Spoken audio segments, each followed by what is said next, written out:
পৃথিবীতে আসলে কেউ কারো নয়।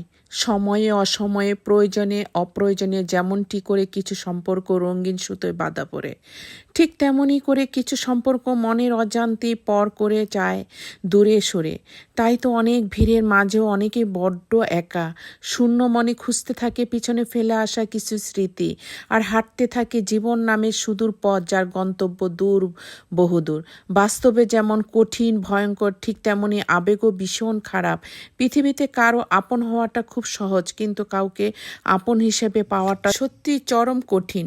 একাকী মন নিয়ে অনেকে ওই বিশাল নীল আকাশ পানে তাকায়, আর তখন নিজেকে ক্লান্তিহীন পাখা ঝাপটানো গন্তব্য পৌঁছানোর অবিরত প্রচেষ্টায় দল থেকে ছিটকে পড়া কোনো পাখি মনে হয়।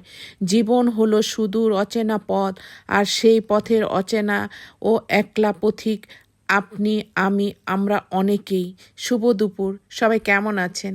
আশা করি সবাই খুব ভালো আছেন। আলহামদুলিল্লাহ, আমি অনেক ভালো আছি। আজকের মতো এখানে বিদায় নিচ্ছি। আল্লাহ হাফেজ।